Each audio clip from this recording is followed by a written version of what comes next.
this meeting to order. This is the San Francisco Elections Commission regular meeting.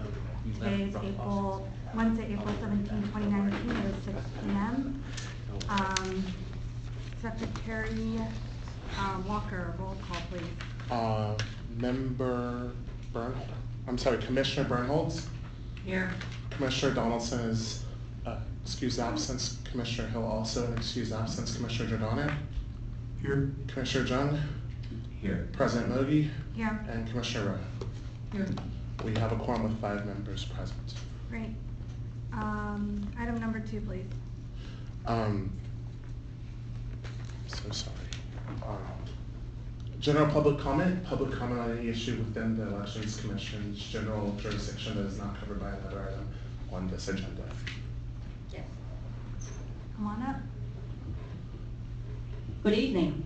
Thank you, election commissioners. My name is Ellen Lee Zhao. I am a public employee for more than 10 years. I am a SEIU 1021 delegate for government employees. Our union has more than 16,000 employees. I am also a director of the public relations for the California Civic Grand Jury Association, the San Francisco chapter. I am trained to practice good government practices, so I am here tonight as a resident for San Francisco for more than 30 years. This is the first time that I come here to speak to you election commissioners. From the California Election Integrity Project, I learned so much about voting frauds and ballot harvesting throughout California and in San Francisco. According to San Francisco voters information, we have more than 75,000 voters have not voted for more than 10 years. By law, these voters need to be removed. There are more than 100,000 voters did not vote for more than 2 elections in San Francisco. By law, those voters should be removed, but they are not. People moved, they still voted. Possible people dead, they still voted. Not existent addresses voted. Unqualified immigrants voted. That is San Francisco voting system that we have right now. San Francisco voting system has been corrupted for many years. I hope that you all do something about the voting fraud in San Francisco. If we have 60% of the voters that they only vote through absentee ballots, what is the point for spend so much money on a machine that less than 30% of people who voted with a possible machine that you're going to be invest millions and millions, I believe it's 12 million within 5 years. San Francisco's voting fraud has been destroyed our democracy system. For example, I myself was one of the 8 candidates to run for mayor for June 2018 election. I was not allowed to join more than 20 mayor candidates and debates and forums and many meetings. And those took places in public places, such as City Hall, right here, public libraries, recreational parks, and public buildings. I later found out many of those forums and debates organized by Democrats only, or Democrats-related agents or representatives. There's no equity in political power in San Francisco for 45 years. The last Republican mayor was 55 years ago. The last board of supervisor was 45 years ago. So for the last 45 years, there's no other party but Democrats. The government has been destroyed by one party, Democrats. We have 25,000 and more drug abusers and dealers on the street. We have car break-ins every day. We have crimes that target Asian people. And we use public dollars to support sanctuary city that violate the United States Constitution. I was here earlier when the person sworn in. Thank you. It was a violation for you to sworn in but not protecting us. And for public purposes, I have my record in here for public record. Thank you. Thank you.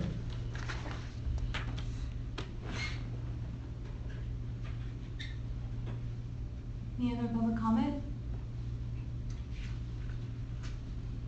Seeing none, public comment is closed.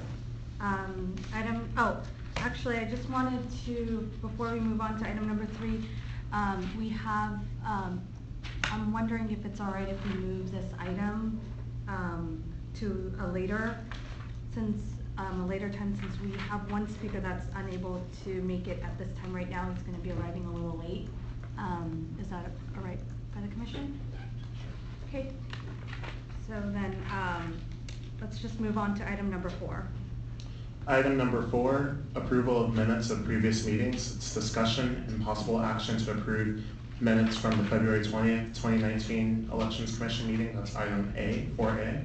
And possible action to approve minutes from the March 20th, 2019 Elections meeting. That's item 4B. Madam President. Okay, I'd like to take both items together if it's possible, unless anyone has issues with that.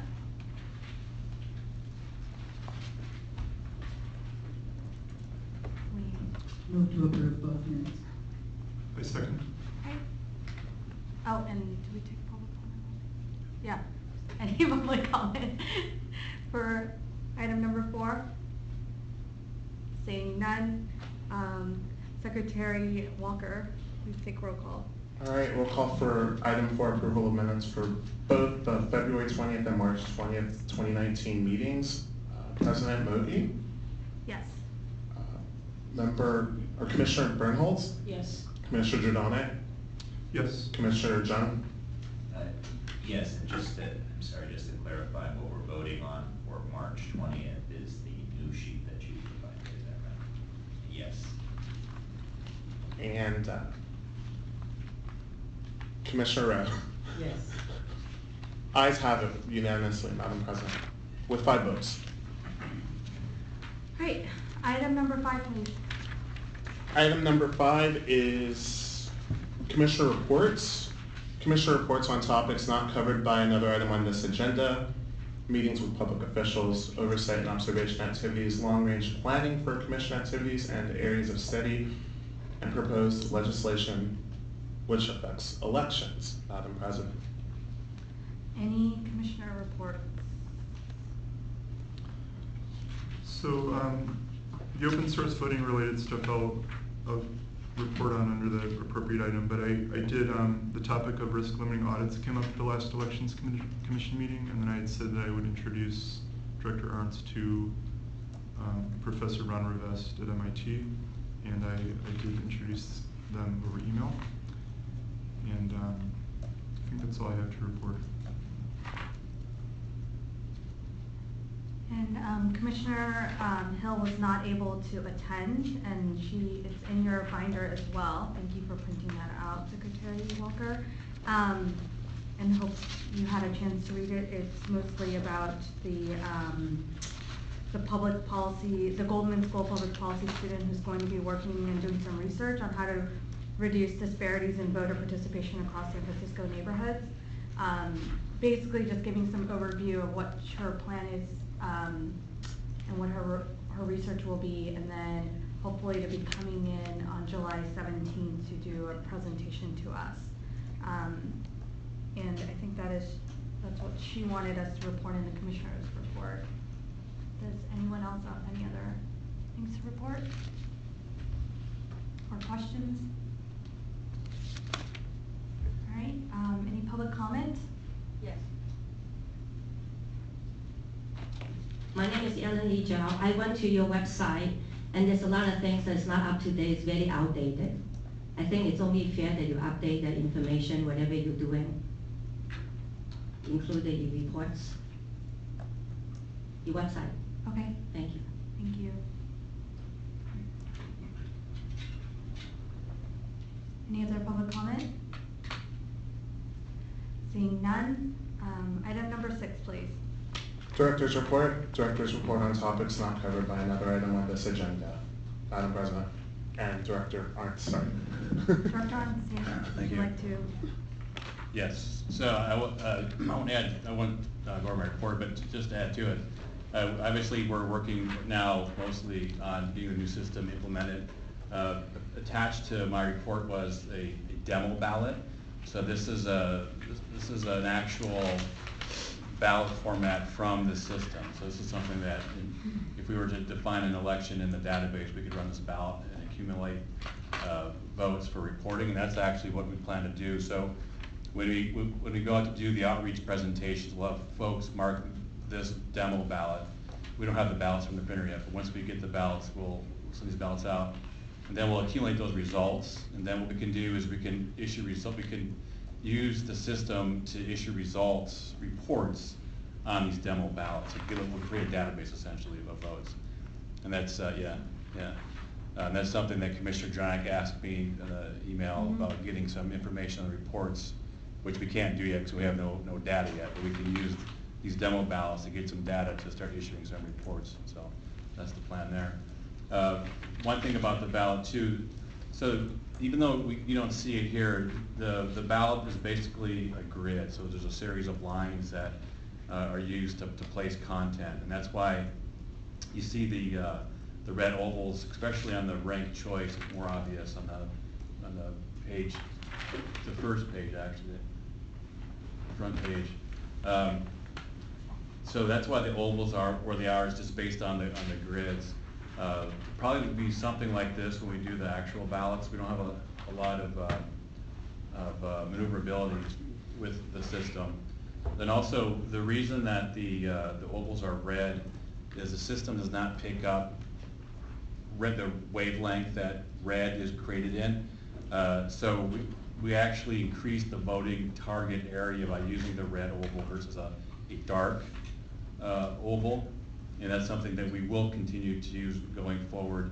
The instructions, and we can always modify the instructions a bit, although we did work on those from our previous ranked choice instructions. And so essentially this gives you an idea of what the ballots are going to actually look like starting this November with this voting system. So if you guys have any questions on that. I just have a simple question. On the existing ballots, on the old ballots, were the circles, there were no circles in this, it was just it was just a line. Yeah, it was a complete arrow. As you're testing this in the community, is this red visible to people with color blindness? Has that been addressed? We have people in the office who can test this for us. So the red itself doesn't matter. So it's not They can see the circle. Right. Okay. Right. Thank you. Mm-hmm. Yeah. So I have a few questions. So what sort of usability testing have you done with the ballots, or have you maybe talked with any, I don't know if you have usability experts in your department on staff, but have you run this by any usability experts? So no, we don't have any usability experts on staff. What we did review the guidance from the Center on Civic Design, which I said I think last meeting. I think was in response to a question you had. They were on our ballot simplification committee for several years, so we know them personally. We know them very well. So we did follow their guidelines. Also, Pedro from Faribault gave us a bunch of information. So we did incorporate where we could his input. So it has not gone by a usability expert. We did pull from people who had input, who provided guidance on usability. Then also when it goes out to the community for the demonstrations, that's when we'll get some more feedback from people. And we also have not had this presented yet to our Voter Accessibility Advisory Committee or to our Language Accessibility Advisory Committee. And so we'll do that next month, and we'll get feedback from them as well. I mean, my attachment of the demo ballot to my report is the first instance of this being public information. So there's been no time for anyone to give us feedback on this material. Okay. Yeah, I think it looks. It looks pretty good from what I see right now. So appreciate you giving this to us to look at. A couple, just a little questions about the layout. Why are the? I'm sure there's an answer for this, but why are the ovals off center? Is that? Yeah, so there's actually a series of grids. That's why how this is designed, and so this is how when you're trying to arrange all the content on the page, that's the position of the ovals. I don't think it's going to change much going forward in November. We'll find out. Well, we did try to get these arranged a little bit lower in the targeting. But if you were to put it in the center, we would actually split grid lines with the content. Because even though you see ocean and then the Chinese characters for ocean, if this were an actual ballot, these would be candidates. So you'd have the English name, the English ballot designation, the name in Chinese characters, and then the ballot designation in Chinese characters. So this oval would be in a different place, but it may not be smack dab middle of the square, just based on how the grid lines up with the content. Does that make sense? Well, a little bit. I was just more kind of curious. And then also, like I think one concern I might have is, like, if someone's in the lower right area of the markings and it might be, if they can't read like the little 7 there, they might, just concerned that maybe like they'll lose track of which column they're in. Can you say that again? Oh, I was just saying, like, if you're marking an oval on the lower right, and then it might be hard to know what column number you're in, because. Yeah, we can look at making that bigger within that field.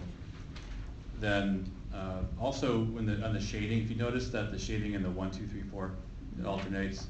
So we cannot bring that shading down the column.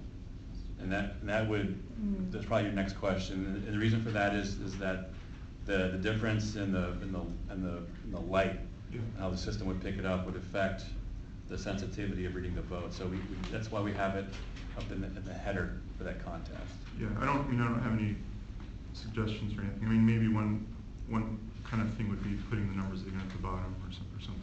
Oh, yeah. Yeah, but, okay. And then my other question is, do you anticipate any changes to how the EMS will work with the new system, like in terms of the data coming out of EMS for the contests and things? Oh, for the registration database? Well, as it relates, this is more relating to the export from in the voting system? Yeah. I don't know. Okay. Yeah, really, like we have not touched that part of the system yet. Okay. So I really cannot give you an answer. Okay. If you want to send me your question, I'll have in mind when we do look at that part, but right now I can't give you any feedback. Okay. All right, so thank you. Just one other question about Dominion. Do you know if they've run on their system a ranked choice voting election with this many options? I don't know. I know. I don't know. I think Santa Fe. they were 5. I think though they didn't go to 10. So Santa Fe, New Mexico, implemented ranked choice voting last year. It might have been their November election. I can't remember. And so that system also has the ability to place 10 candidates and rankings on the ballot page. But I think they only had 5 candidates. Okay. Thank you. So Commissioner Hill sent me a couple questions to ask during the report. Have we gotten approval from the city for offering voter education and outreach grants to local community groups? What are the next steps for that program? So they haven't said no yet. So that's not a yes either. That's a good sign. And so the next steps are, we've already started looking at the RFP that we issued in 2004 on the same subject matter, because in 2004, when ranked choice voting was first implemented, we also had funding to provide grant monies to community organizations. And so we pulled that RFP up, we're looking at it. Then also we want to connect with the Office of Civic Engagement and Immigrant Affairs, because they generate far more RFPs and administer far more grants than we do. And so we want to get some input from them, and we work with them quite a bit. Then we'll start to draft the RFP. I mean, it's still contingent on the funding, but at this point, the mayor's office hasn't said anything against it, and I think the board would also support the grants being in our budget. So, you know, I'm fairly confident we'll have funding for those community organizations. Okay, and is the department considering changing the way it reports RCV election results? At present, the first results you see on the website are from the first round rather than the final round results. I think we talked about this before, but she's saying that this could be confusing to people who don't understand the process of ranked choice voting and just trying to see who won a given, who has won a given contest. The answer is no. So the ranked choice applies when there's not a majority winner of first choices. So the first choices are what's reported for all contests, including the ranked choice contest. And then if there's not a majority winner of the ranked choice contest, then we apply the ranked choice method to the results. And then we have multiple reports that indicate and display and state who the winners are of this contest. So at this time, no, we're not having the plan to change the results. Okay. And then the last thing is, it's not in your report, but I just had a question is, I think we saw the schedule for the March election already, because it's gonna happen so quickly with other, like for filing and whatnot. Is that online?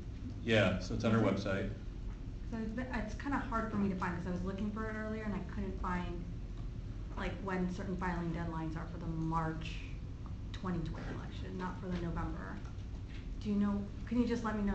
After the meeting, I can walk up and Okay. show you. Okay, because, All right. yeah, I'm having a hard time finding All right. it. Okay, thank you.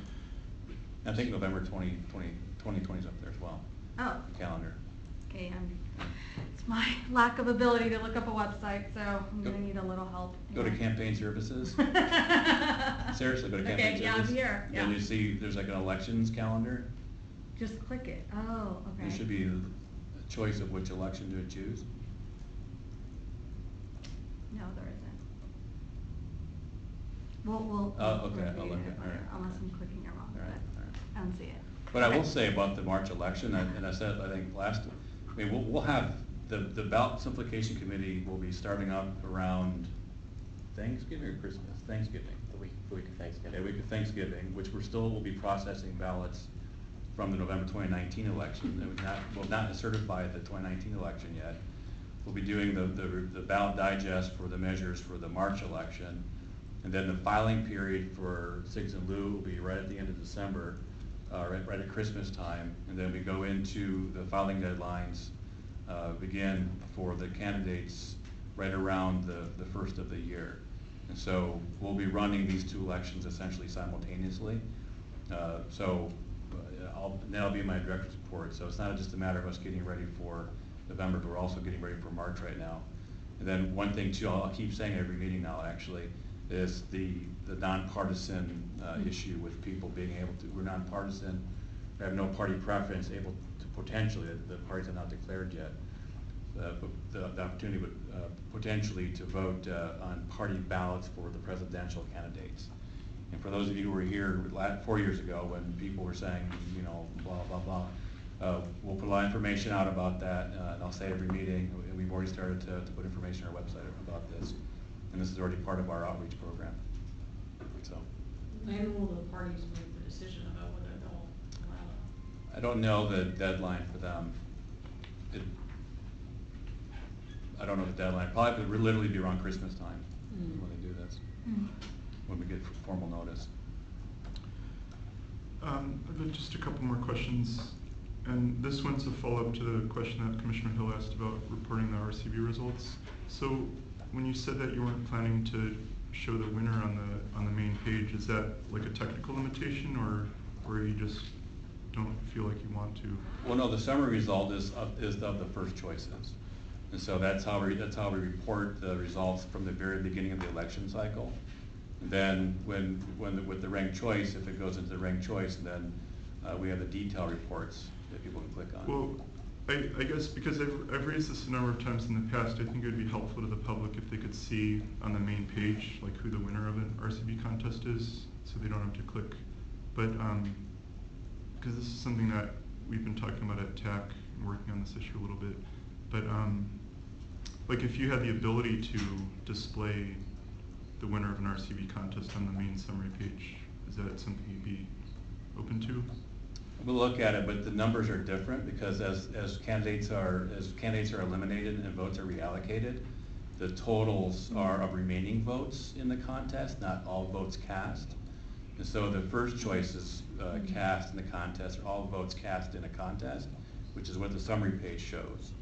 But then if you go to use the ranked choice method, let's say for District 10 in 2010, when there was 22 candidates on the ballot, I think in the end there were less than 5,000, like 4,000 votes remaining in the contest of the 13,000 that were cast. So I don't think it's an accurate assessment of the contest and of the election if you show that information on the summary page. We can look at it to maybe add more content, but I don't want to replace the summary of all votes cast with potentially information with less than all votes cast. But we'll look to modify the I mean, page. if it's a summary, I mean, I think you can, it would be, you'd want to include like the important aspects, but. Right, and I think the number of votes cast is important, especially when trying to get a sense of turnout. And so if you have, let's say, 3,000 votes for a candidate, you know, the last two candidates remaining doesn't really show indication of turnout. So what I'm saying, we can look at adding content to the page, but I don't plan on removing the summary from the initial review of the results. Okay, yeah, I'm not saying to remove a summary, I'm just saying like what information could be included in the summary.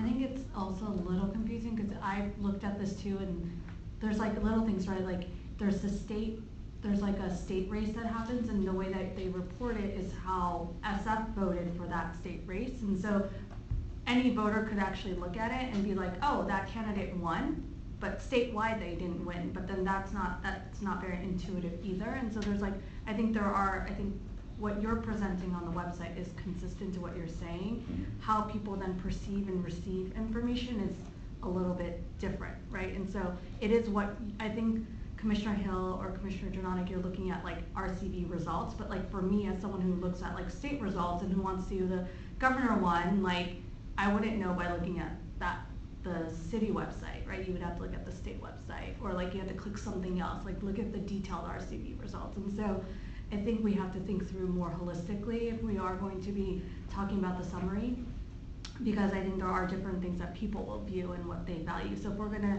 add content, then I would rather have like a link to the State Department link too, then, you know, so I think we should talk about it more broadly than to focus just on RCV, because I think there's just other aspects of the results that is being presented right now that may be a little confusing or could be, you know, tightened or clear.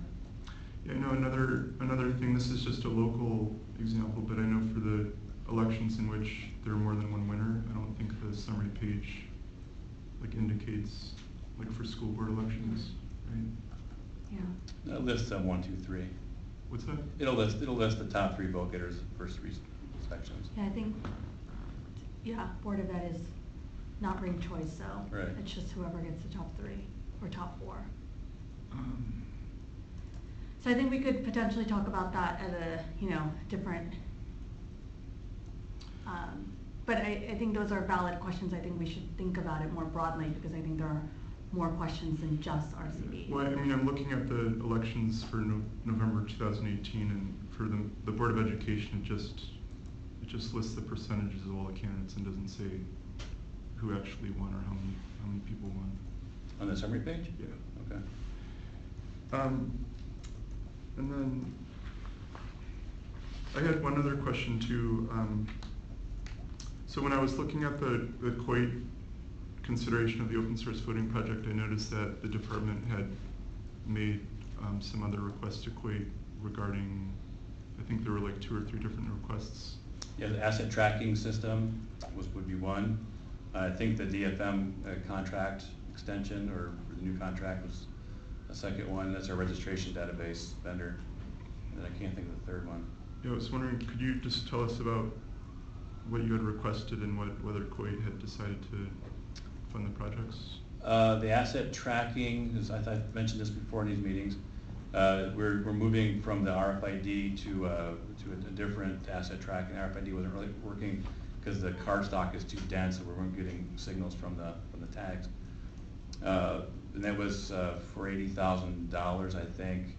And I think COIT approved that. We had some a couple meetings with Coit, some follow-up questions. We didn't have to present at Coit for it. The registration database contract, Coit decided it wasn't part of their process. I can't remember the third one. The third, oh, I think it was the Agilist.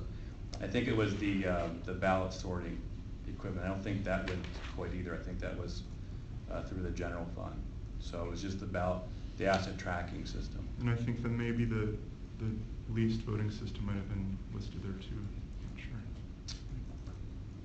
That's not, if it was a legacy from a previous process because we didn't submit it for this current Coit budget. Okay. Because it was pre-funded in our general fund, the mayor's office, starting last fiscal year. So.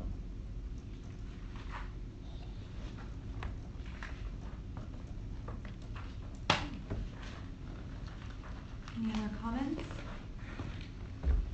Public comment on items on the director's report? Yes.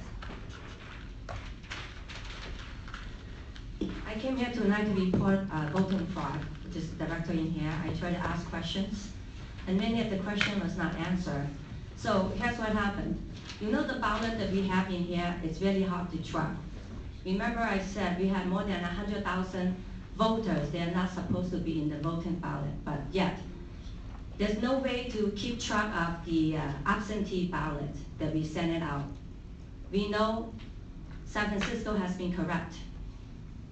We have no tracking system about the numbers in this voter system, number one.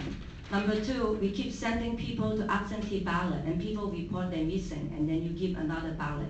So we don't know how many ballot that is not the true voters' information.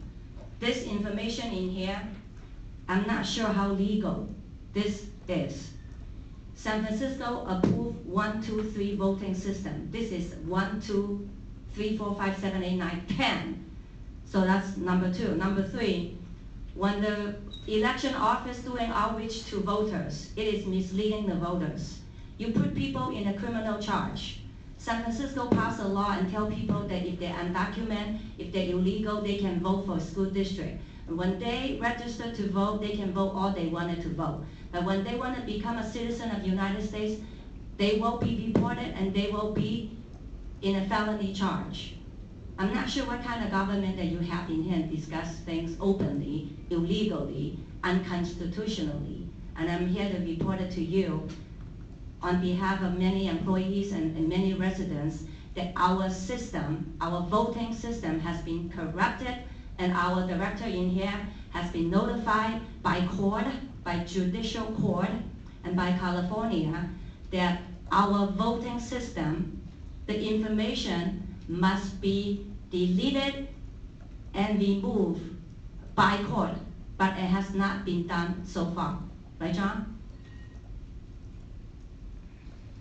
That's the director right here, John. I am following up with the election office because I am one of the volunteers for the California Integrity Project. And we were told the lawsuit asks each county, include San Francisco, to be removed illegal voters. The voters no longer exist to vote. More than 100,000. What are you going to do with this? I mean, your election commissioners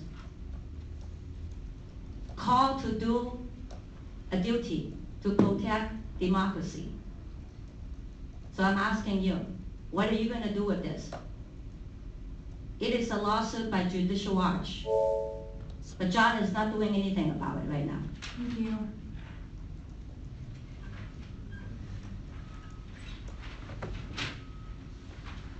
Hey there, Pedro with Fair Vote. Thank you for all your work and effort. I've been watching so last time I came, I was insistent that, we really look at the education plan, and I have been in touch with John Arntz, Director Arntz, around this, and the plan looks good in terms of it being thorough and robust, so we're really pleased that the Department of Elections has been working with us, and we've been able to have meaningful input on some of the language. I just got a hold of this ballot, and we're very excited for voters to be able to rank more than 3, because I think that'll help with the voter experience and making sure that people votes are heard. One of the things that I wanted to possibly suggest, and I don't, so when Santa Fe rolled out its ranked choice voting ballot, it had the capacity to do 10 rankings. But at the time that they were rolling out the system, they knew what the field of candidates was going to be, so they put 5 rankings for those 5 candidates in the sample ballot. I don't know if time constraints would allow for the Department of Elections to be able to do such a thing, just to make sure that, you know, when voters get their package guide, they know how many rankings they're going to be available to them at that time. But we're excited to see what the results of the Department of Elections ranked choice voting report contest will be. I'm sad that I can't rank my favorite music. I have some feedback. I don't know if it would help to like decrease the font size of the names, or there are rules around that, but that might help with the placement of the circle, I'm not sure. But I will follow up with the Department of Elections, but wanted to make sure that you knew that we were around and we were supporting and working with the Department of Elections. In reporting of election results, I think it would be helpful for there be a clear way of getting finality of the election results when voters get to the website. One suggestion I have that could be a supplement to the suggestions of the commissioners would be to possibly put the last round first on the PDF spreadsheet that is provided in the summary report. This way, when people open the summary report, they see the final result, and then they can scroll down and see the additional rounds. Thank you so much for your time, and I'm sure we'll be in touch. Thank you so much.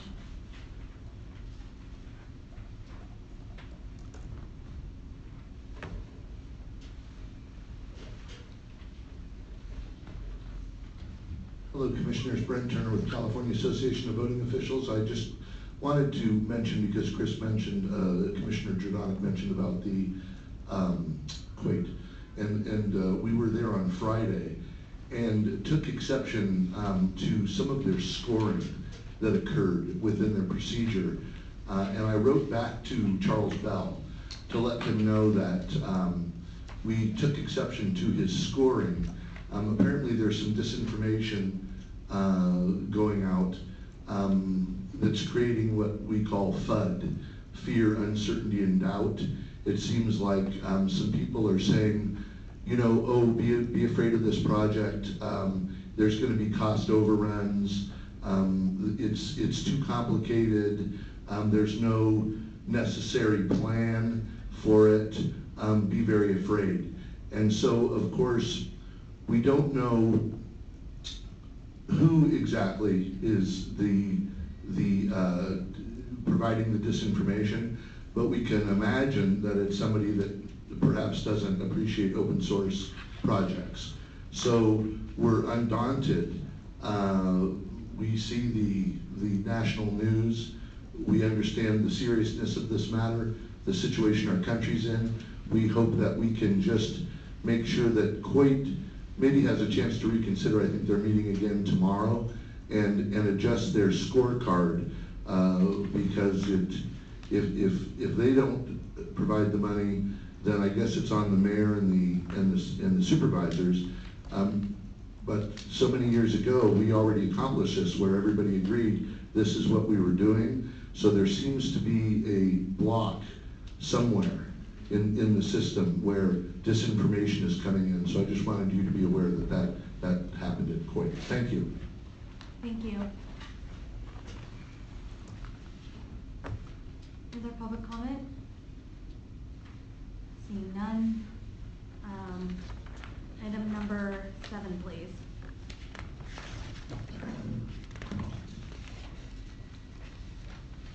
Item number 7 is agenda items for future meetings, discussion and possible action regarding items for future agendas. Madam President. Any items for future meetings? As mentioned, Commissioner Hill would like to put the item of the report back from the student from Goldman School in the July meeting, and so I've taken note on that.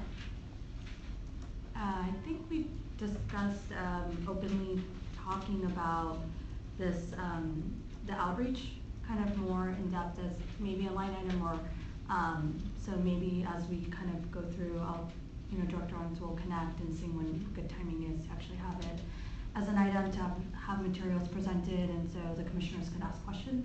Yeah, okay, great. Can we move on to item 3? Yeah, did you public comment? Oh, sorry, public comment, thank you. On item number 7, please. Any public comment? Yes. Today I came for open resources, but open sources in here, but you said delay it for next time. Oh, no, it's gonna be, we're gonna hear it after this item. Oh, okay, I'll wait then. Okay, thank you.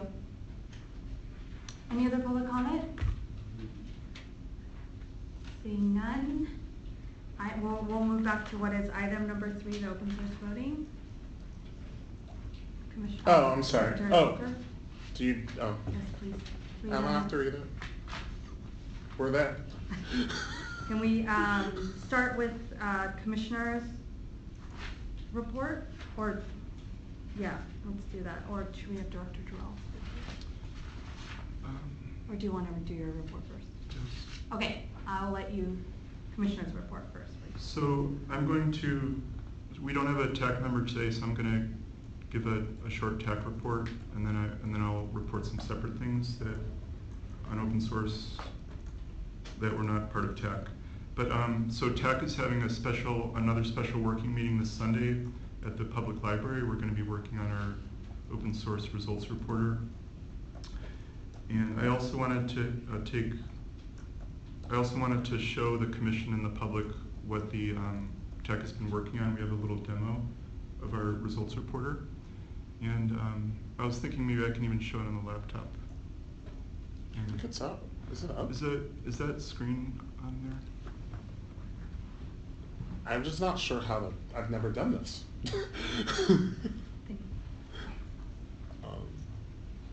I've never really had training on this, I'm sorry. Is it up there? Yeah, it's showing.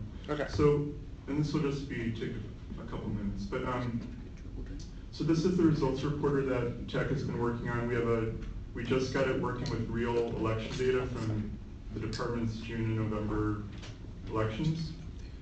And it was actually a very challenging task to get all the raw data from the department's data, because not all of it is in an open format.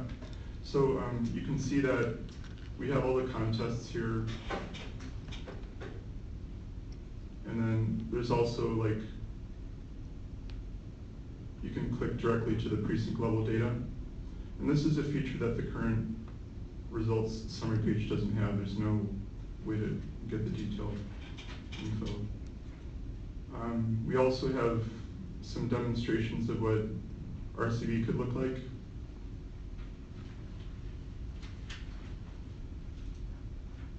And also, just so you know, this is a very early iteration. We're going to be continuing to improve it, but we're just sort of taking an incremental approach to this where we can show it as we're working on it. So here's RCV. Here's an example of a way of showing an RCV contest in a single column that also shows the winner. So this is actually a suggestion from David Carey, where he suggested for each candidate you show the highest vote total they got in each round. So in this case, you can see that in round 7 there were 2 candidates that had these totals. And then there's also a link directly to the round by round totals. And we also have, we're working on supporting multiple languages. Here's in Chinese. And we also are going to support things like PDF statements of vote. So this is just kind of where things are at right now. And we have the ability to do 0 reports.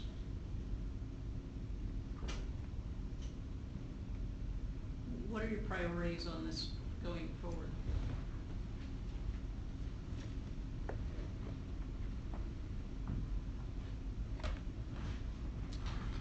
Well, we just want to basically match feature parity with what the department currently has. You know, one of the things we're going to be doing this week is having a table of contents at the top so people can click right to the contest and see what's there. We want to do things like highlight the winner of each contest, something I mentioned earlier in the meeting. But we're open to any kind of suggestions that people have that would like to see. One other thing on TAC is that, you know, the TAC members have been very interested in meeting with the technical lead that was hired in December, and we still haven't had a chance to meet with him, so we were hoping, you know, that Director Jarrell would give TAC a chance to have a conversation with him. And we also haven't had a chance to meet with GT since I think it was November, so we're hoping to have more dialogue with GT. So now I'll move to some items that are not related to tech. So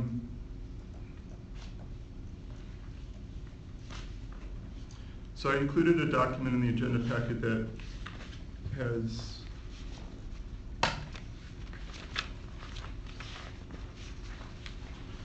a few things. One has information about the COIT meeting that was last week. Unfortunately, the COIT's finance subcommittee recommended to allocate $0 for next year's fiscal year. And this was in response to the $3 million request that Director Jarrell made to COIT. And you can see their score sheet that's attached. And you can also see the grid of all projects that COIT considered. And I wanted to highlight a couple things in the scoring sheet. This is the first page. And you know, for example, under department capacity, it said that it gave it a 1, which is the lowest score. And it says the city does not have staff to develop custom software. The elections department does not have the staff or capacity to manage this project. And when I was reading this, to me this seems inaccurate because, you know, now the elections department's not the department that's doing the project anymore. So I think that, you know, the score that COIT gave seems to be lower than what it should be getting now.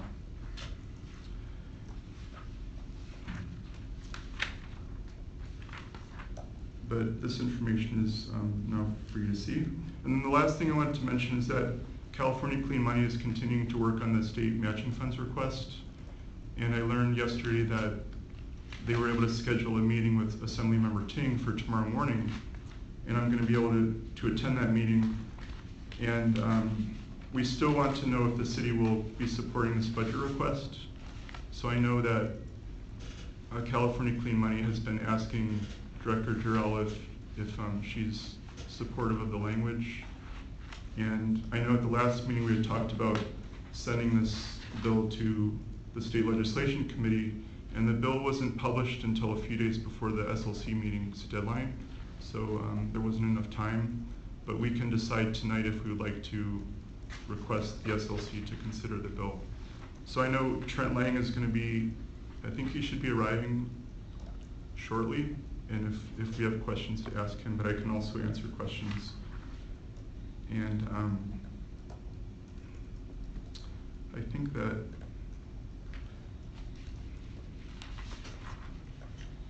let me see here.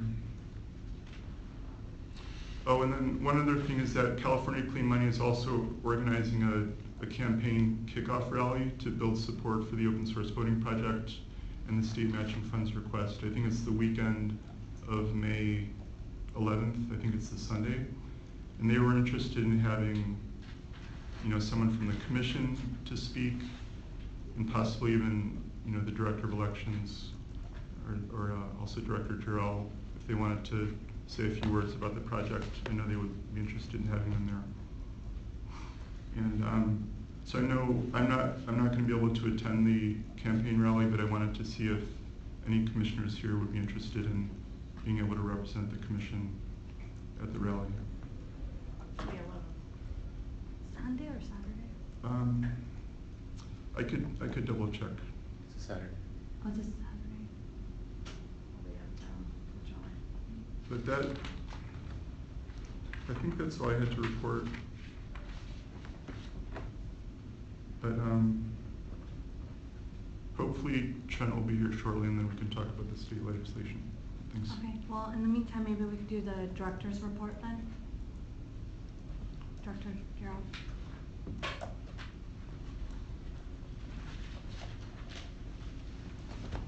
Good evening, Linda Jarrell, Department of Technology. So there's a handout in your packet.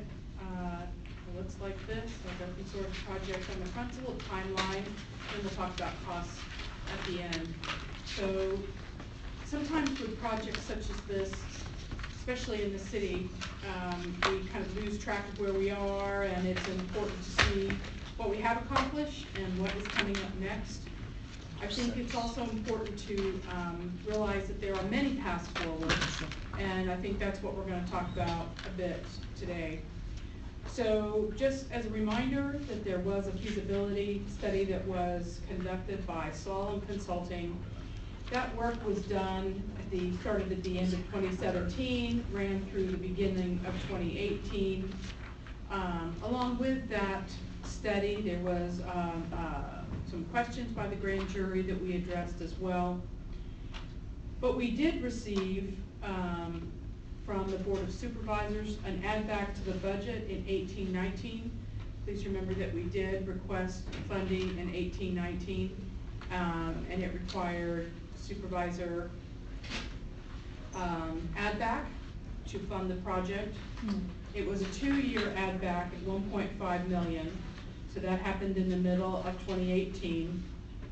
And we were then able to start the project initiation phase, which, if you'll remember some of my early slides, we talked about doing a current state assessment, a requirements document, community engagement, project charter and governance.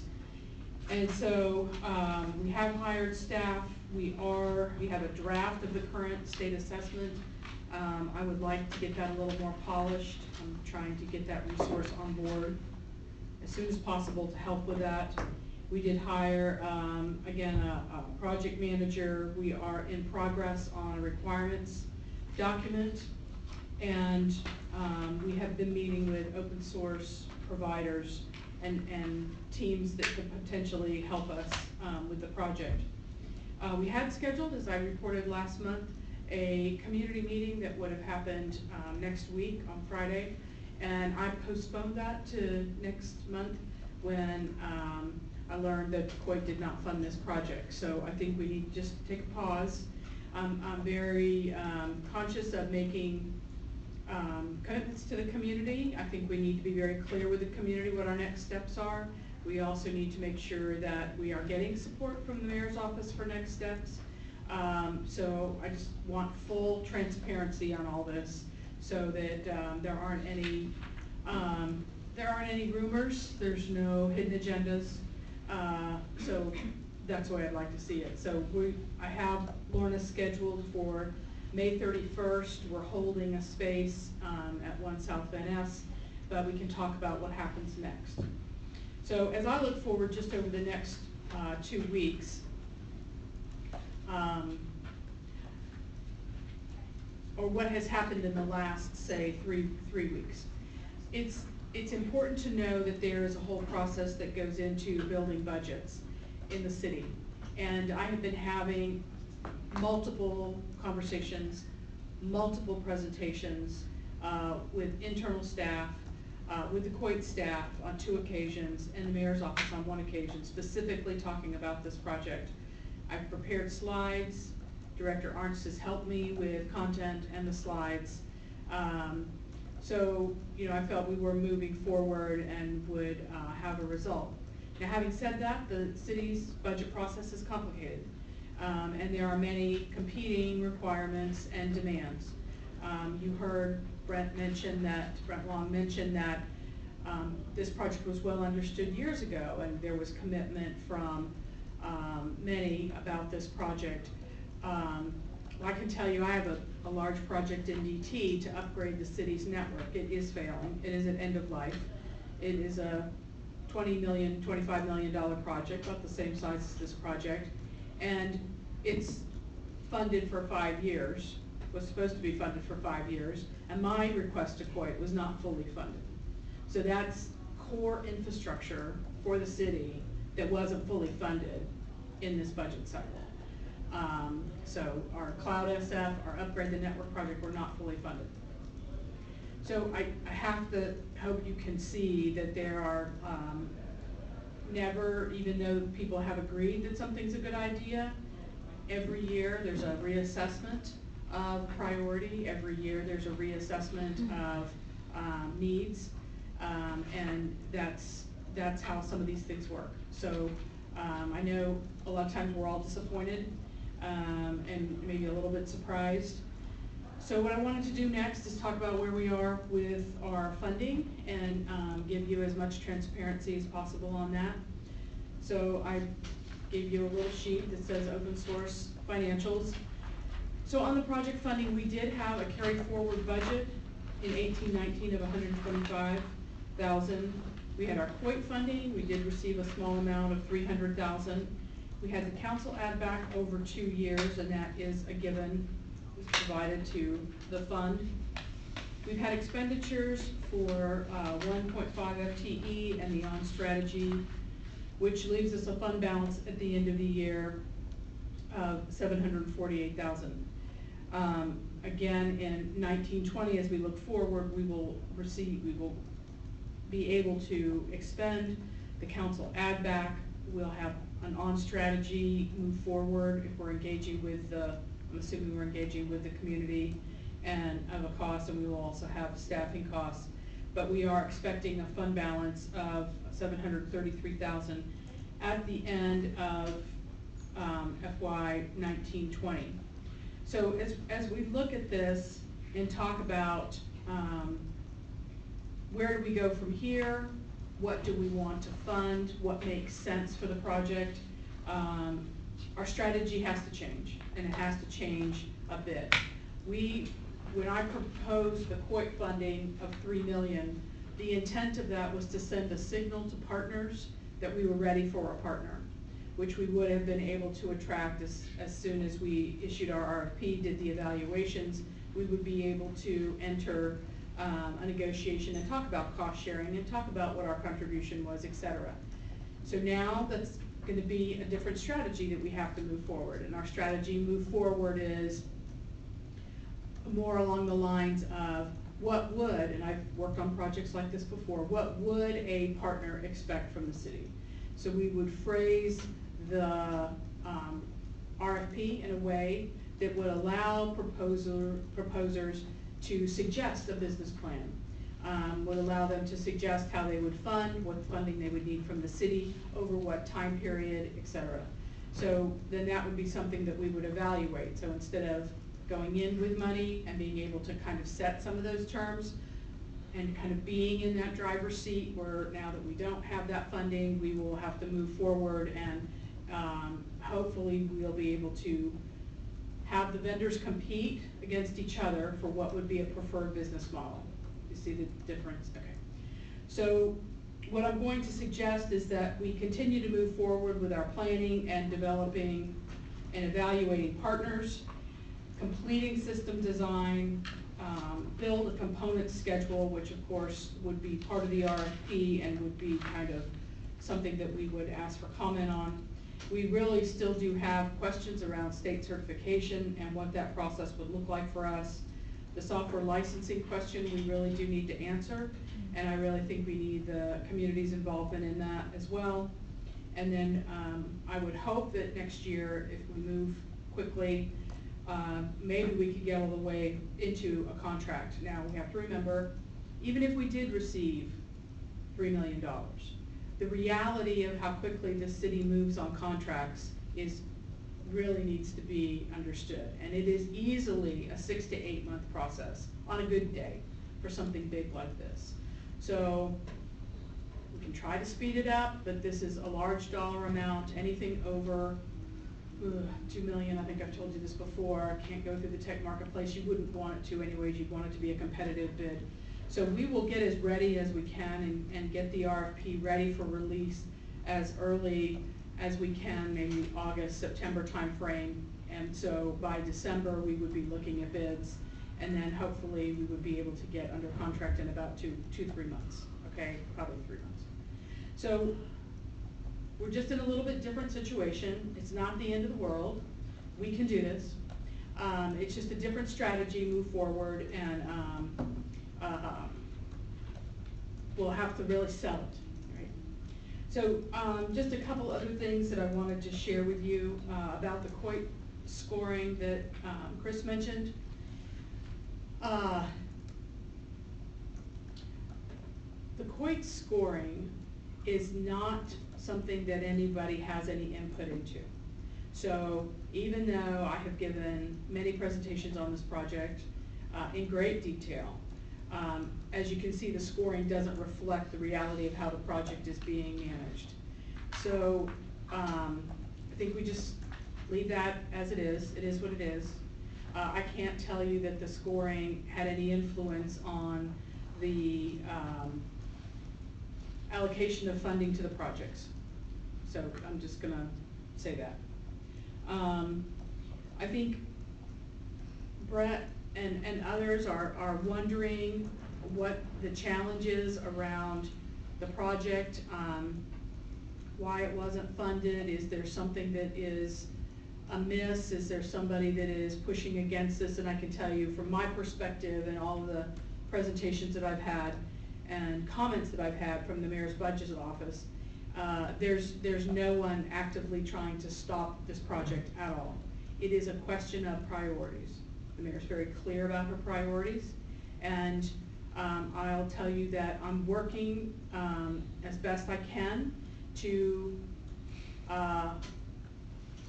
advance this project and advocate for this project. I'm glad to see that there's going to be a conversation at the state around the request by the Clean Money campaign. It's unfortunate that it's tomorrow because we're not ready, but I do have agreement with the city attorney, not the city attorney, with the city administrator, that she and the mayor's policy advisors, two of them, the state and her policy advisor, both, plus the city administrator, will be meeting with me as soon as I can get it scheduled. It won't be next week, but it'll be probably the following week, to have the conversation about this project. So budgets aren't set. We still have a month. There's still the add-back process.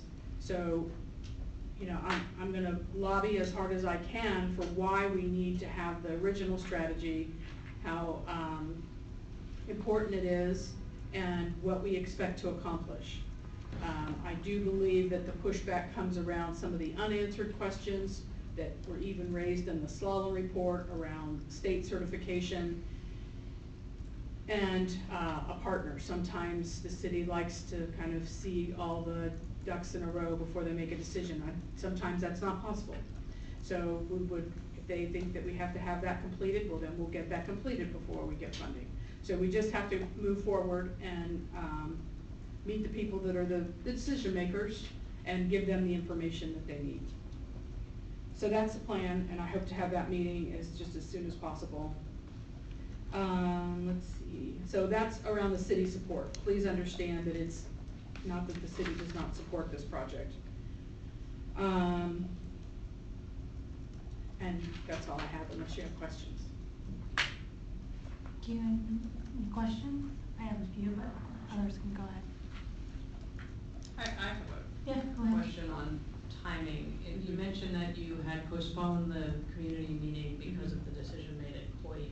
Right. If I understand that correctly. Right. So by pushing it out just a month, is that because within that month you anticipate that the add-back process would happen, or what would happen that would make that meeting appropriate? That's a very good point. I'm hoping we have more direction in a month.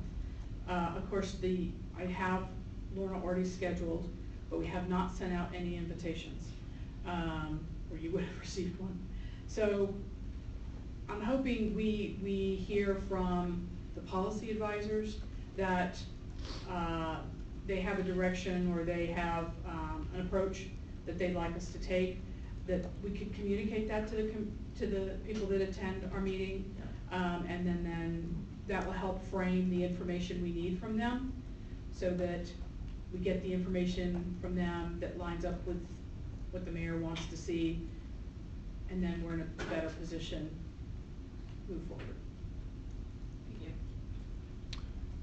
So, in mid-February, a couple months ago, we had met with Trent Lang regarding the state matching funds, and he had presented to you a version of the language. Mm-hmm. And have you had a chance to give him any feedback on Already gave him amendments? feedback. Okay, so are He already you? revised it, and he already resent it, yes. Okay, great. So are you, one of the things that I think I would like our commission to decide this evening is whether we should request that the state legislation committee, support the bill. And would you be okay with us doing that? It's not my decision, Chris. So policy decisions only come from the mayor's office. That's why it's so important that when I go in to see them in 8 days, that is what we need to ask, is what is the mayor's position on supporting the legislation? That's number one. And then what is the position on supporting this project move forward, priority-wise? So I've already drafted a statement, and I'm hoping that they will agree to an approach that talks about the value of open source, that talks about the value of an open source voting system. I think the mayor has stated before that she supports open source voting. So I think if the city is unable to fund this year, but would expect to fund next year, I would hope that the fact that the city of San Francisco supports open source voting is a direction. Okay. Can I follow up on that to just ask a slightly different question? Yes. I understand your position that you are not the one who decides policy, you support policies set by others, and I respect that. The last time we were here, we were considering whether to make that request. Right. And you did have some practical, setting aside policy, you had some practical concerns that related to whether we could meet the timelines in Right. that. Right. And now it sounds like we also have practical concerns as to whether there will be any city funds to match. So I guess leaving aside the policy question, Right. do you have any practical Right. issues that you would like this commission to know as we decide what our policy is? Well, and I'm glad you brought that up, because it really is a combination of the two that is important. So,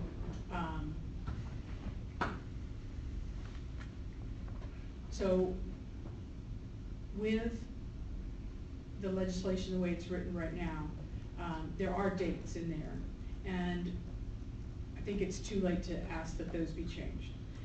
But that doesn't mean the whole entire system has to be built. Components could be built.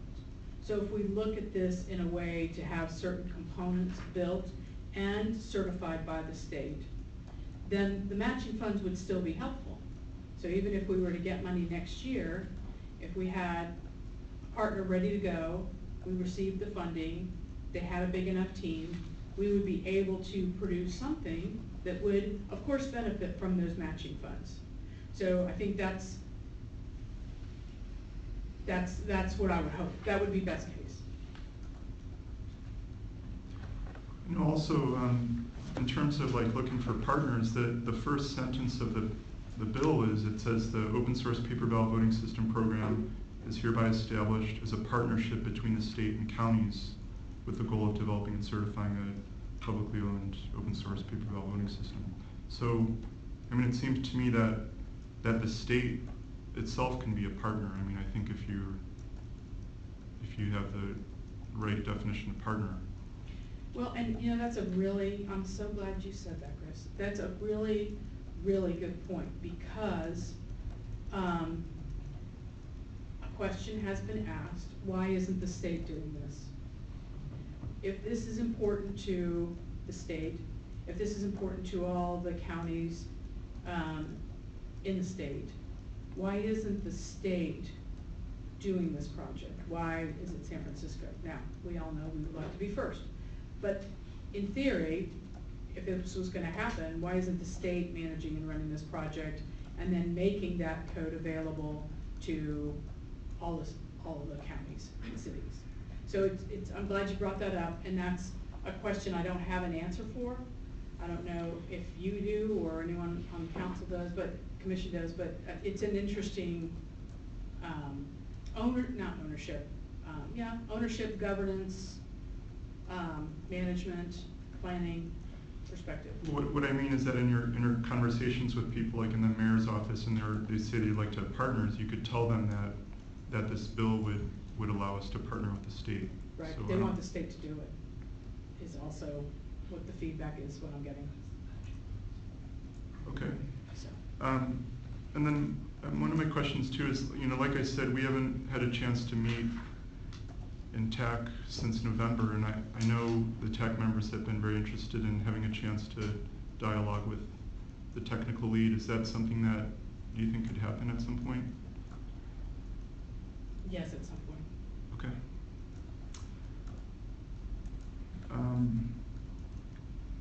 And I know, okay, I think that's all I have. So I know that I guess my first question, going into court, do you anticipate this like they were gonna fund none of it? Well, first of all, thank you so much for the advocacy.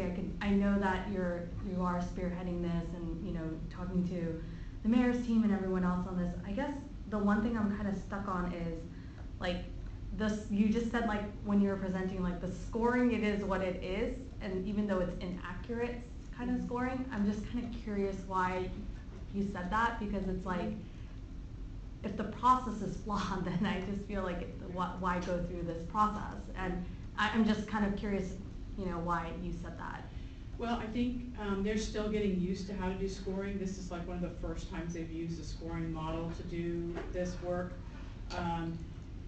It's done very late in the process, as opposed to earlier, where there'd be more opportunity for review by the departments and conversation about specific scores. Okay. So I think it was a question of time. It was also a question of just my way of thinking that the scoring is a little complex for I think they had 45 different projects that were submitted. Mm-hmm. So you can see, unless you had deep knowledge of every single project, it would be difficult to score it correctly. I would have scored it differently. So. Got it. So is that kind of an understanding with COIT that it's kind of like, they have to continue to improve this process? Yes. Okay. Yes. It's just not going to remain this way next year? I expect they will still want to do scoring. I'm hoping they have more opportunity for the departments to provide feedback about the scoring as the process moves forward. Okay. But I have to tell you, I write a summary for the first submittal, then I do a PowerPoint that's for the submittal and with extra information, and then I do 2 more presentations about it. So it's a process. Okay, thank you. And also, we might be hearing from Trent during the public comment, but I mentioned that they're going to be having this event in early May. Is that something that you would be able to attend? Maybe say a few words about what the city's doing? It'll depend how these meetings go with Okay. the mayor's policy office. Okay. Yeah. Any other questions? Yes, I just want to continue to thank you for the hard work and, really advocacy. Also want to thank you for the really excellent presentations. It's clear that you prepare and you try to think about what kind of questions we're going to have and you answer them. So thank you very much for that hard work. Thanks. Thank you.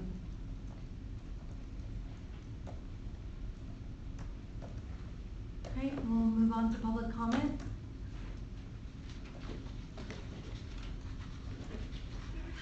Public comment. My name is Ellen Lee Zhao. I am here, not oppose, not support, just my comment about open source voting. I'm not sure if the city has the money and where does the money coming from. We know the city has been corrupt with the voting system. This is another type of corruption that we're gonna see. The people who make the machine, who control the machine, the end result is gonna be controlled. That's what the observation that we learned. The other part is that with open source that with that kind of money and with this few voters? Because I asked the election office staff, if we have 60% voters that are absentee ballot, they're gonna use the same old system to track them, which means we only use the open source system that is new only for 30% people. So my question is, number one, is it worth it? If it is worth it, where does the money coming from? And who controls the money?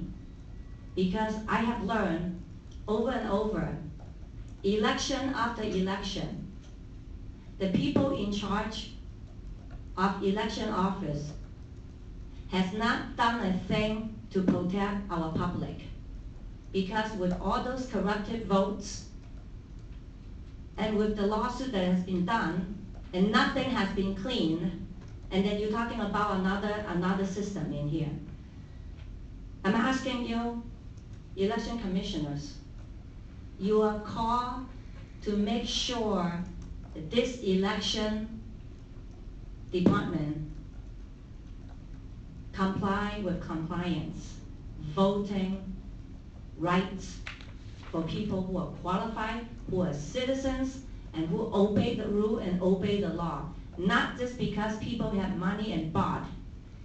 And you know, when Ed Lee was running for mayor, there's a lot of things that is publicly caught, that people buy votes, buy ballots, and taught people how to cheat.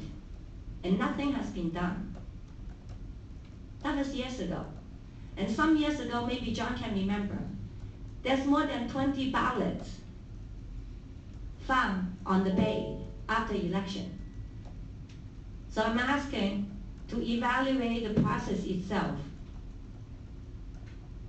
Is it worth it for only 30% of people who are using it? And we have 60% and more people continue to send in the absentee ballot to cheat, to corrupt it, and that's the way that we have been for the last many years. Thank you. Thank you.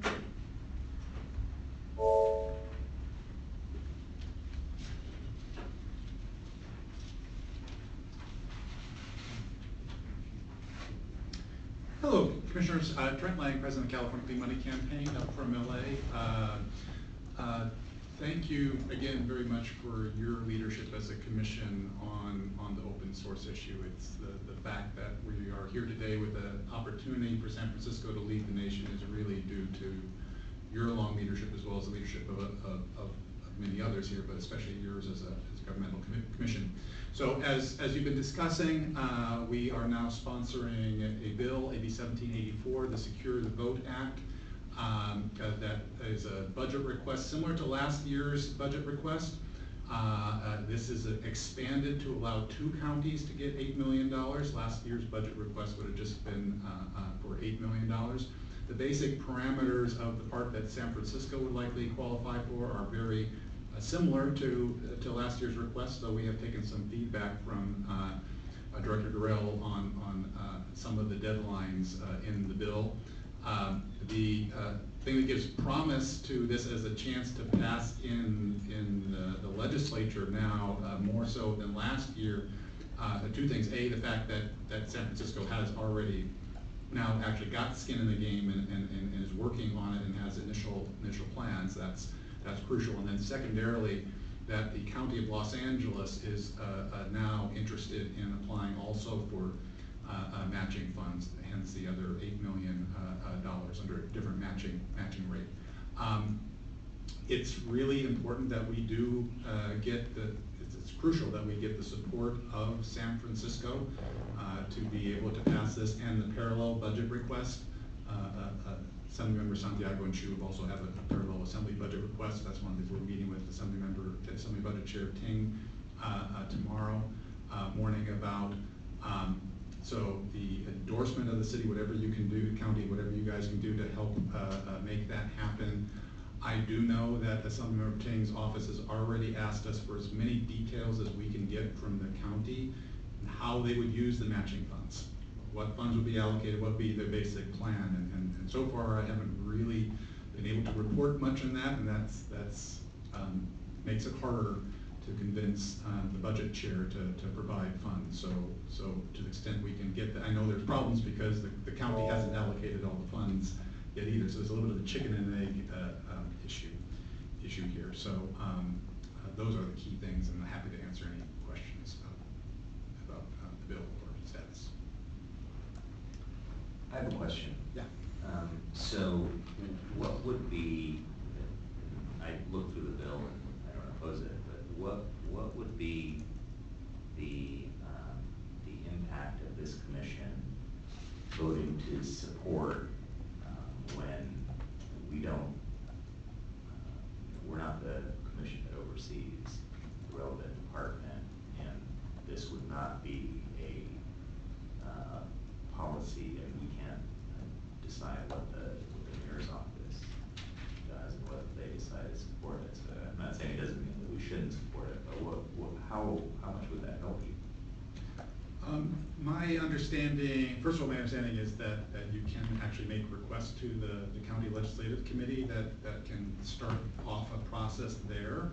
It's not the entire process. Obviously, the mayor's office and the supervisors are a key aspect to that. But secondarily, having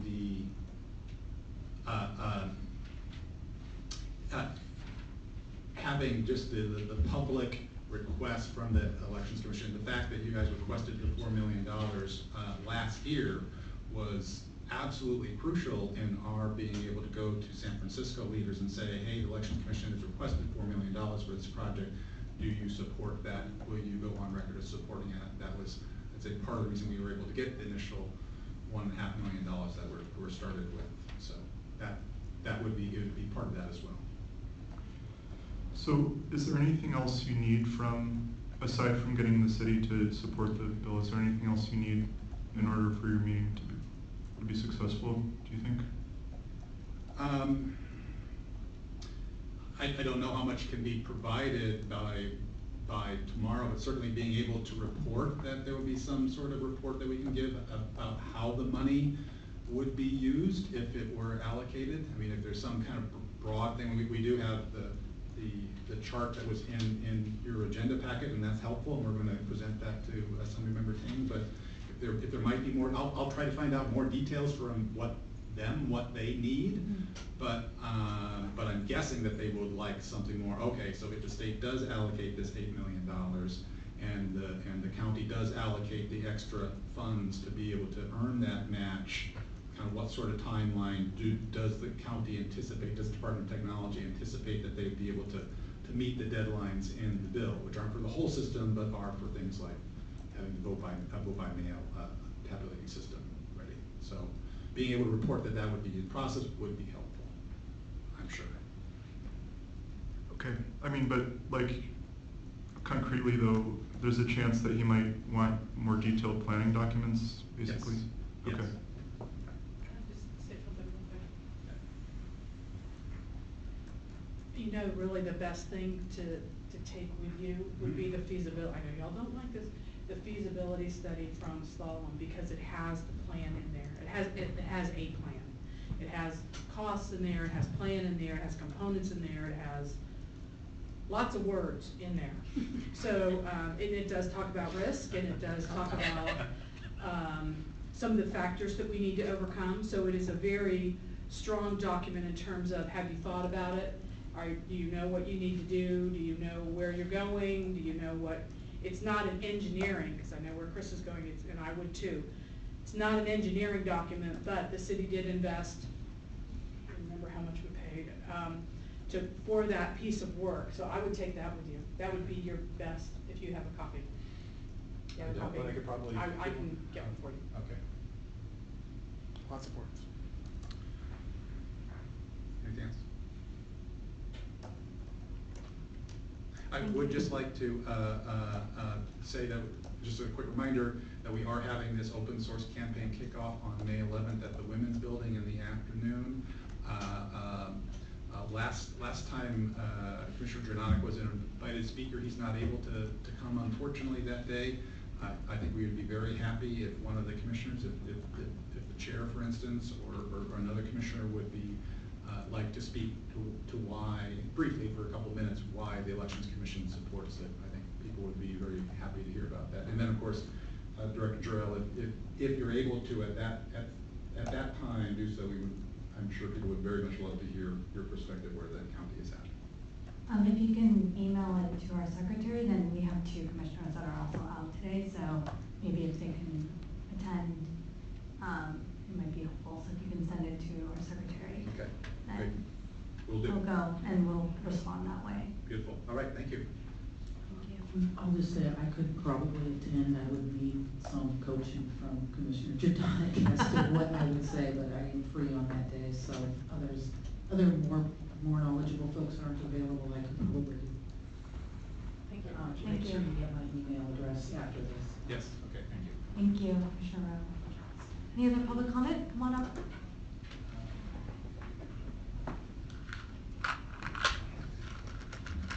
Yes, good evening, I'm Jim Silver with the Voting Rights Task Force. Trent, if I say something that's wrong, let me know. But a little bit about how Sacramento works or doesn't work, depending on your point of view. The first hearing for this 1784 is Thursday in a week in the Assembly Elections Committee. After that, sometime in May and more towards the end, it's going to have to go through appropriations. Then quickly down to the Assembly floor. Sacramento just kind of sits around and does not much for a long time, and then it's a big flurry. And now we're walking into the flurry. So April and May are going to be flurry times, and anything you can get lined up for that will be helpful.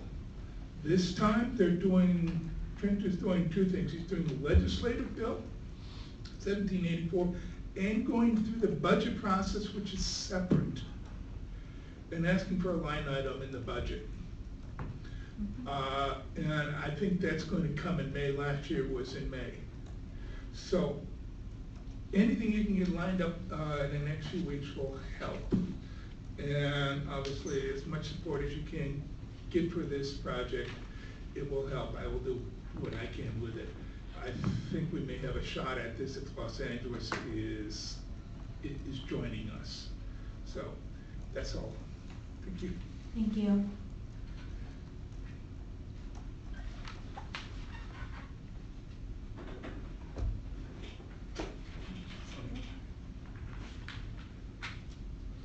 I'm Alan Deckert, Open Source Voting Group.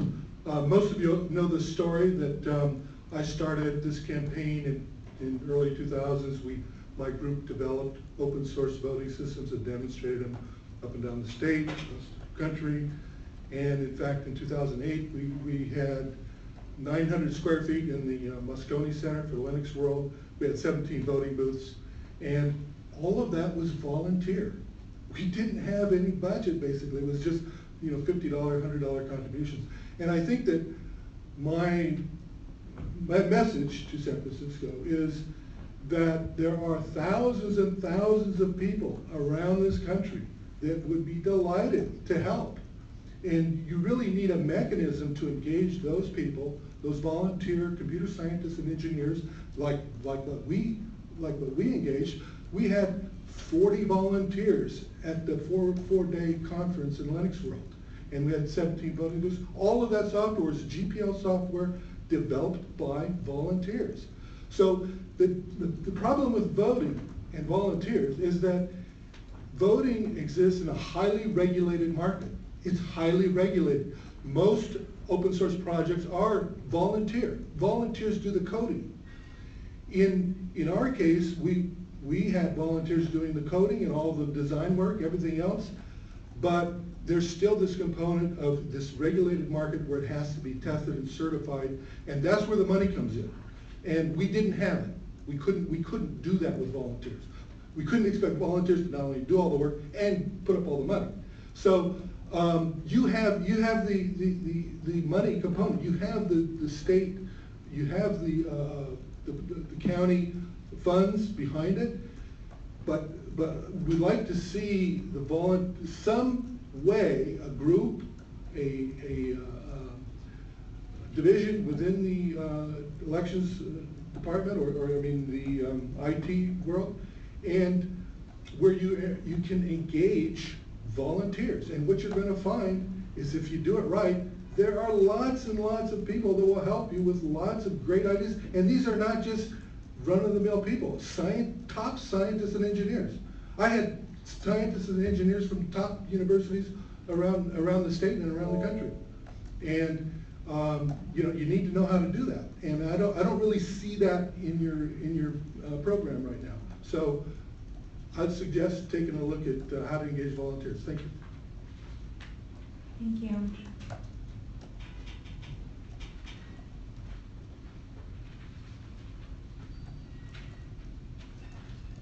Good evening, Madam President and Commission's Director. Alec Bash. I was one of the volunteers those many years ago, even though it's been a long time since I've been in tech.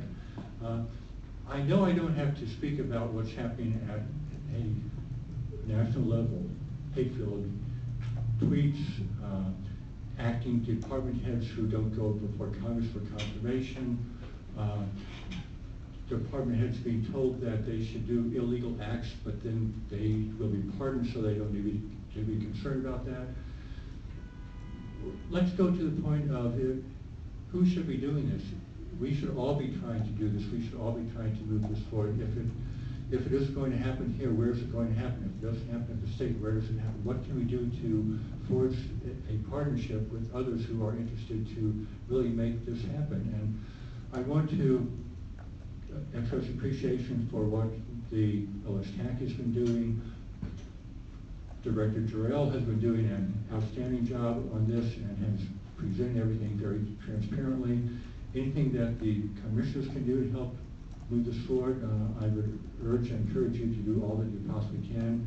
One thought that has occurred to me with regard to the State Legislative Committee, SLC, is all of you were appointed by important bodies in the city to serve on this commission. Perhaps you could talk back with those people about the importance of this, and perhaps they could talk with the mayor, those of you who were not representing the mayor's office here, about the importance of doing something to move forward with all due speed, because we're already in a position where if this project moves forward as quickly as possible, it would probably not even be ready for the midterms in 2022. I mean, if it were really moving forward, maybe it could be.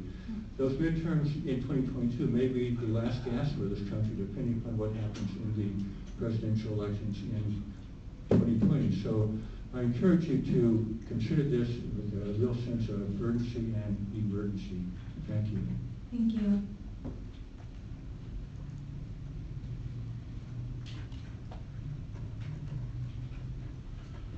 First of all, thanks to the commissioners for all the hard work, and I wanted, before he left, to thank Alan Deckert, the father of the open source voting movement, for coming down from Sacramento tonight to make comment. It is important to bring it back to the essence of this. I'm feeling like normally I would be reacting toward the statements of the director, Jarrell, but I think we can wait 8 days. And so if something can change in 8 days to correct this situation, then great. I'm sorry? I'm trying. Trying, 8 days. But the gravity here, of course, I think it's the #1 pressure point in the United States. We're trying to figure out currently if the Russians did infiltrate our election counts. We know they infiltrated the same kinds of systems that we're using here and going to be continuing to use. So the gravity, I don't think was on that scorecard, because I don't think anybody would sign their name or be associated with a score of something that like is akin to a Greg Louganis dive or a perfectly performed athletic event that's a 10, obviously, because nobody's ever seen anything that good, and then they give it a 1. It just begs the question that the president mentioned, and we appreciate it, like what, we can't just accept that. We can't accept an answer of no on this project. I don't think the mayor can accept it. If there's somebody that needs to be talking to her that's not, let's make that happen. I did want to answer the question about why the state can't do it. Well, Mr. Deckert coached the previous Secretary of State, Deborah Bowen, about this issue, and she was doing it. But unfortunately, she had a nervous condition that disallowed her from continuing her duties. And the current Secretary of State is again fallen prey to what we think is disinformation. So that's why the state hasn't done it. Maybe the next Secretary of State will, but we feel like it's really incumbent upon the county, again, to lead the state. And when we speak to Padilla, he says, well, we're waiting on San Francisco. I mean, that's been his consistent remark. So if the county is waiting on him and he's waiting on us, I think somebody should talk to one another just out of a sense of patriotic duty to say, we better all be talking to each other and figuring out how to proceed as expeditiously as possible. Thank you. Thank you. Any other public comment? Seeing none. So, did we decide, on next steps for this? Well, I think the thing that, since we're all here today, I think what we could do is decide as a group if we want to send this bill to the state legislation committee, and then if we can. Yeah, you're gonna just have to remind me a little bit of the process, whether or not is it that we push it forward, or is it a department that pushes it forward? Do you, Josh, would you like to summarize this? So the commission could vote to have Chris or another commissioner basically fill out the form that makes a recommendation to the state legislation committee. That person could then present, to the committee, which would then vote on whether to, adopt that recommendation. If that ends up happening, then that gets communicated to the city's lobbyist, who speaks on behalf of the city. And what is the timing for all of that? I believe it's the second Wednesday of the month that the committee meets, although sometimes they meet on other occasions. So I believe the next meeting in May, but I could be wrong about that. What is the date of that one? That would be May 8th. May 8th. Second May. Yeah, second Wednesday. So Commissioner Jung, just to answer your earlier question, the city's process of deciding whether to support a bill is one of the processes to go through this state legislation committee, but for them to consider a bill, someone has to bring it to them. So that's what our role would be in this process. And that's, Deputy City Attorney White, that's the process that we skipped last time when we were reviewed, is that right? And when we were asked to go through, we skipped that process and instead went directly to the lobbyist. If you recall. Did we go directly? I don't recall us going directly to the lobbyist. I think maybe you weren't here during that. Oh, okay, that makes sense then. So was it your I wouldn't have let us, yeah, the concept is that the city needs to speak with one voice, and that we can't have disparate commissioners taking positions on bills, that everything needs to be funneled through the state legislation committee. And Chris, do you want to provide some context? Since I think you were kind of in the middle of all that, but do you want to provide some context? Am I recalling that correctly? Yeah, it was a few years ago, there was a bill related to open source voting. I think it was a state bond measure to provide funds, and we had wanted to amend that language to include funding for open source. And then as a commission, we had voted to support the state bill, and then we subsequently learned that we have to go through this committee, and then we actually did do that, and then they wound up supporting the bill anyways. But so now we're just going to the committee at the beginning. I will make a motion that we apply to the state legislation committee to support the bill, and that we authorize Commissioner Judonic to fill out the application and to present to the SLC support of that. Yeah, I'm actually going to be out of town that week, so I can fill out the application, but I can't attend the meeting. So maybe I can just, a designee of mine, or. I'll modify my motion that we legislation committee support the bill, and that a person at the choosing of President Mogi complete the application and present to the legislation committee. Wait, so does that mean that you're still gonna fill out the form? I just got, okay, yeah, got it, thank you. Second. Okay, take public comment on it, or? You've already taken it on this so agenda. not- and Okay, good. You can choose to take it again, you don't have to. Any other comments on this or questions? Okay, roll call please. President Mogi, Yes. Commissioner Reynolds, Yes. Commissioner Jadonic, Yes. Commissioner Jun, Yes. and Commissioner Wren. Yes. Ayes have it with 5 votes. Great. Madam President. Great, thank you. Is that the only item from here? Okay. And I guess before we close this meeting, I don't know if we're allowed to, yeah, okay. Today is Deputy City Attorney White's last meeting on our commission. So I wanted to just say a couple words, and other commissioners, if you do too as well. Thank you so much for everything that you've done for us, especially for me. I've learned a ton, and you've literally helped me like every step of the way since I've joined the commission, so I really appreciate it. Best of luck, and thank you so much for everything that you've done for us. So, thank you.